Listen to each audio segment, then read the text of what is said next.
गांव के रास्ते पे बबला और ब्रिज धीरे धीरे आगे की ओर बढ़ते जा रहे हैं। रास्ते में दुकान से सामान लेना है। हाँ, अभी तो दुकान खुला होगा, पर आज तो ज्यादा कमाई भी नहीं हुई। देखते हैं ना, थोड़ा बहुत जो भी मिल जाए। दूसरे गांव से दिन की मजदूरी खत्म करके ब्रिज और बबला दोनों अपने गांव लौट रहे हैं। दिन भर की मजदूरी का हिसाब हर शाम को हो जाता है। जो भी थोड़े बहुत पैसे बचते हैं उनसे वो लोग जाके कुछ सामान खरीद लेते हैं। धीरे धीरे वो दोनों एक किराना दुकान पहुंचे। भाई 1 किलो चावल और 250 ग्राम मूंग की दाल देना। हाँ ठीक है, ये लो 80 रुपए हुए। 80 रुपए? पर मेरे पास तो बस 70 है, कुछ कम कर दो ना भाई। ज्यादा से ज्यादा 5 रुपए कम होंगे, 75 दे दो चलो। पर मेरे पास तो 70 ही है, कम कर दो ना। कम वम नहीं होगा, 750 ग्राम चावल ले लो, ये लो। चले आते हैं कहां कहां से। इसके बाद वो दोनों वहां से गांव की ओर चल पड़े। चलते चलते बबला बहुत शांत था। ब्रिज ने फिर कहा, क्या हो बबला, इतना शांत क्यों है? ये दुकान वाले की बात पे ज्यादा ध्यान मत दे, ये सब तो होता ही रहता है। क्या बोलो यार, अब मैं, क्या ही जिंदगी है हमारी। दिन भर मेहनत करो और शाम को फिर वही कम पड़ जाते हैं। जिस दिन बहुत ज्यादा कमाई हो जाती है उस दिन बस घर में जाके खीर पूरी बन जाती है। बस रोज कमाओ और रोज शाम को सब खत्म, अगले दिन फिर कमाओ। इसी भाग दौड़ में लगे हुए हैं। हाँ भाई, लगता है इसी तरह किसी दिन पीस पीस के मर जाएंगे। नहीं भाई, ऐसे तो नहीं मरूंगा मैं कुछ करूंगा, कुछ तो करूंगा मैं। खैर जाने दे, चल जल्दी वरना बारिश आ जाएगी। इसके बाद दोनों अपने अपने घर की ओर चल पड़े। करीब 11 बजे रात को जैसे तैसे छुप छुपा के बबला एक झोपड़ी में पहुंचा। ये झोपड़ी थी गांव की दाई की, पर इस वक्त वहां का रूप रंग कुछ और ही है। यहाँ कई सारे निशान बने हुए हैं और माहौल पर मनहूस सा लग रहा है। दाई ने भी इस वक्त काले कपड़े पहने हुए हैं। बबला दाई के सामने आ गया। चुड़ैल बदला ले रही है शायद, हम अब अगले नहीं बनना चाहते। दोनों डर और घबराहट में कांप गए। बाबा भी परेशान होने लगे। उन्हें भी नहीं पता था कि अब आगे क्या होने वाला है। कुछ तो बात है यहाँ पे, कुछ तो गड़बड़ है। देखो, यहाँ पे ये सब जो निशान है, जो सामान है, ये सब आमतौर पे इस्तेमाल नहीं होता। ये सब काला जादू और तंत्र मंत्र में इस्तेमाल होता है। मुझे लगता है कि उसके चुड़ैल बनने में और दाई मार के मौत में जरूर न कुछ संबंध है। और यहाँ पे इस सामान का बड़ा हाथ है। ये देखो, उस बच्चे का कपड़ा भी यहीं पड़ा हुआ है। हो ना हो कुछ तो तंत्र कर रही थी वो इसी पे। एक काम करो, जाके एक बार देखो तो जहाँ पे बच्चे को दफनाया था वहां पे वो बच्चा है कि नहीं, या किसी ने छेड़छाड़ तो नहीं की उसकी लाश के साथ। शाम को फिर मिलना बैठक पे। बाबा के कहने पे वो दोनों लोग वहां पे गए और जहाँ पे बच्चे को दफनाया था वो जगह देख के लौटे। बाबा हमने देखा, वहां बच्चे की लाश नहीं थी, किसी ने शायद उसे निकाल लिया है। मतलब मेरा शक सही निकला, जरूर दाई ने ही कुछ गड़बड़ की थी। बरसात की रात में हवाएं तेज चल रही हैं। पेड़ बारिश और हवा के बीच बड़े तेज हिल रहे हैं। ऐसा लग रहा है जैसे चिल्ला रहे हो। झोपड़ी के अंदर दाई एक पत्थर के चबूतरे के सामने खड़ी है। सामने कुछ मोमबत्तियां जल रही हैं, कुछ अजीब से निशान बने हुए हैं और बीचों बीच एक छोटे से बच्चे की लाश पड़ी हुई है।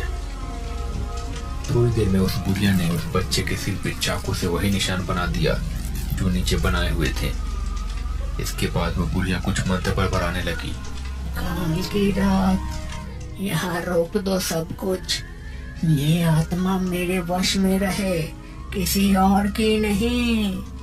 इसके बाद बुढ़िया ने अपनी हथेली काटी और थोड़ा सा खून उस बच्चे के सिर पे गिराया।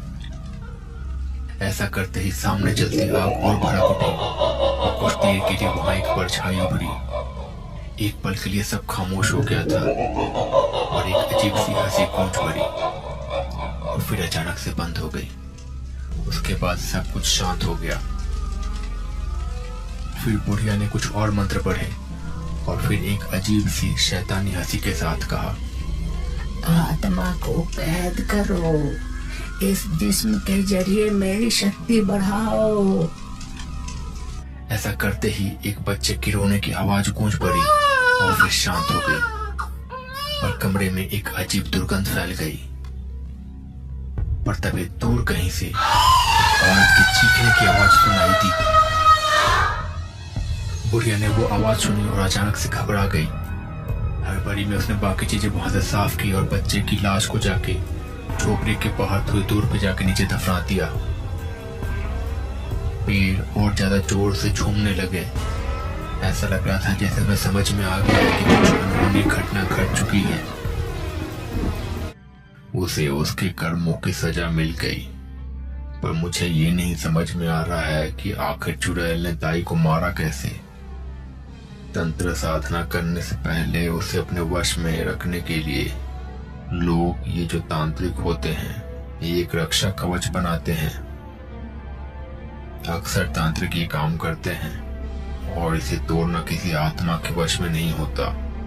पर फिर चुड़ैल ने वो कवच तोड़ के उसे मार कैसे दिया। खैर छोड़ो, चलो हमें वहां जाना होगा। उस बच्चे की लाश को ढूंढ के उसे अच्छे से दफनाना होगा। उसके बाद ही शायद वो शांत होगी, या शायद उसकी लाश को जलाना पड़ेगा, क्योंकि हो सकता है कि तंत्र के बाद उसकी लाश अब पवित्र नहीं बची। वो लोग सब मिलके दाई के घर की ओर निकल पड़े। आज की रात अमावस की रात थी। आज की रात और ज्यादा काली थी। चारों तरफ मनहूसियत फैली हुई थी। सब खामोश थे, रास्ते पे चुपचाप चले जा रहे थे। जैसे ही वो लोग दाई के घर के पास पहुंचे, तभी अचानक से एक औरत के रोने की आवाज आने लगी। उनको समझ में आ गया कि वो उनके आसपास ही है कहीं पे, पर फिर भी वो लोग उसी रास्ते पे आगे चलते रहे। धीरे धीरे वो लोग दाई के घर पहुंचे। ढूंढो, यहीं आसपास बच्चे का शरीर होगा। तंत्र करने के बाद उसने छुपा दिया होगा इधर उधर। उस बच्चे का शरीर अब शुद्ध नहीं रहा होगा। हमें उसे जलाना होगा। दफनाने से अब काम नहीं चलेगा, पर जल्दी। मुझे लगता है वो चुड़ैल यहीं कहीं आसपास है। हमने जल्दी नहीं ढूंढा तो वो हम सबको मार देगी। बाबा की बात सुन के सब इधर उधर ढूंढने लगे। विकास कमरे के कोने में जाके देख रहा था। तभी उसे किसी के रोने की आवाज सुनाई दी। उसने ऊपर देखा तो छत पर चुड़ैल चिपकी हुई थी। इससे पहले कि वो कुछ सोच पाता, वो उसकी ओर उसने विकास को मार डाला। आ गए? मैं तुम्हारा ही इंतजार कर रही थी। हाँ, मुझे भी बहुत दिनों से इसका इंतजार था। कहिए, मुझे क्या करना होगा? कैसे मुझे रुपया पैसा मिलेगा? मैं अब तंग आ चुका हूँ इस गरीबी से। पैसा कमाने के लिए मैं जो भी हो सके करूंगा, कुछ भी करूंगा। इसके लिए हमें एक बहुत जरूरी चीज चाहिए। मगन लाल के बच्चे की लाश चाहिए हमें। उसे कहाँ दफनाया है बस तुम्हें पता है। वो लाश लाके तो मुझे, बाकी का मुझ पे छोड़ दो। एक बार मेरी क्रिया पूरी हो गई तो उसके बाद मेरे पास इतनी शक्ति आ जाएगी कि जो मांगोगे मैं दे दूंगी तुम्हें। पर ध्यान रखना, कोई देखे ना तुम्हें ऐसा करते हुए। बबला ने हाँ में सर हिलाया और निकल पड़ा उसी जगह जहाँ पे उसने मगन लाल के बच्चे की लाश को दफनाया था। वहां जाके उसने बच्चे की लाश को खोद के बाहर निकाला और फिर वैसे ही उसे लेके दाई के पास आ गया। लाओ, दे दो मुझे। और अब तुम जाओ यहाँ से अपने घर। अब यहाँ जो होगा वो देखने की हिम्मत तुम में नहीं है। कुछ ऐसी शक्ति आएंगे यहाँ पे जिन्हें बस महसूस करके तुम अपने होश खो दोगे। तुम अब कल सुबह मिलो मुझसे। अच्छा ठीक है, फिर मैं कल शाम को आता हूँ आपसे मिलने, बस काम के बाद। ऐसा कह के बबला वहां से चला गया।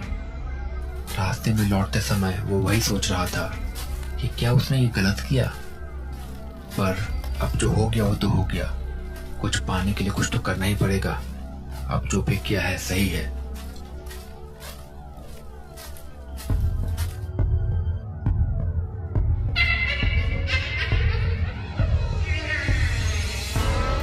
इसके थोड़ी ही देर में वो बाबा की ओर बढ़ी। धीरे-धीरे वो बाबा के एकदम करीब आ गई। वो बाबा पे हमला करने वाले थी, पर तभी वो रुक गई। कोई पीछे से बोला, छोड़ दो उन्हें, हमारा बच्चा हमारे पास है और अब मैं अपने बच्चे को मुक्ति दे दूंगा और उसके साथ साथ ही तुम भी मुक्त हो जाओगी। अब आराम करो, तुम शांत हो जाओ। वहां पे मगनलाल बच्चे की लाश के साथ खड़ा था। उसने जमीन पे वो लाश को नीचे रख दिया और आग लगा दी उसे। थोड़ी ही देर में लाश जलने लगी। चुड़ैल उसे देखती रही और फिर अचानक से वहां से गायब हो गई। बच्चे की लाश के जलने के साथ ही दोनों को मुक्ति मिल गई थी शायद। मुझे अपना बच्चा आखिरकार मिल गया। अब मेरे बच्चे को और मेरी पत्नी को आखिरकार शांति मिल गई होगी। पर तुम्हें कैसे पता कि बच्चा यहाँ कहीं होगा? क्योंकि उस दिन मेरी तरह से गुजर रहा था। मैं बहुत ज्यादा दुख में था। मैं अंतिम बार अपनी पत्नी की कब्र पे गया था, फिर उसके बाद अपने बच्चे की कब्र पे गया, पर मैंने देखा कि मेरे बच्चे की कब्र खुदी हुई है। मैं समझ गया कि कोई तांत्रिक मेरे बच्चे के शरीर से तंत्र साधना कर रहा है। मैं गुस्से में वहां से अपने घर की ओर जाने लगा। तभी मैंने इस घर से आवाजें सुनी। मैं पास आया तो देखा कि ताई मेरे बच्चे के साथ कुछ काला जादू कर रही है। तब तो मुझे समझ ही में नहीं आया कि मैं क्या करूं। मैं अपने घर लौट आया। मैंने सोचा कि सब आप सबको बता दूं, लेकिन अपने बच्चे की वो हालत देख के मुझसे रहा नहीं गया। और फिर मैं ताई के घर गया। ताई ने चुड़ैल से बचने का हीरा तो बना रखा था, पर इंसानों से नहीं। और फिर मैंने ताई को मार डाला और अपने बच्चे का बदला ले लिया।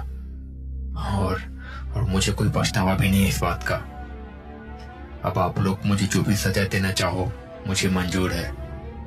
मैं खुशी खुशी सब कुछ स्वीकार कर लूंगा। सभी उसे बस देखते रह गए। उन्हें समझ में नहीं आया कि अब वो करे तो क्या करे इस हालात में। तो दोस्तों, कैसा लगा आपको ये वीडियो? अगर आपको ये वीडियो पसंद आया तो प्लीज इसको लाइक कीजिए। अगर अभी तक आपने चैनल को सब्सक्राइब नहीं किया है तो प्लीज सब्सक्राइब कर लीजिए और कमेंट में लिखिए कि आपका नाम क्या है, कहाँ से देख रहे हैं। और जैसा कि लास्ट वीडियो में था, इस बार भी जो भी वेस्ट कमेंट्स होंगे उनके नामों को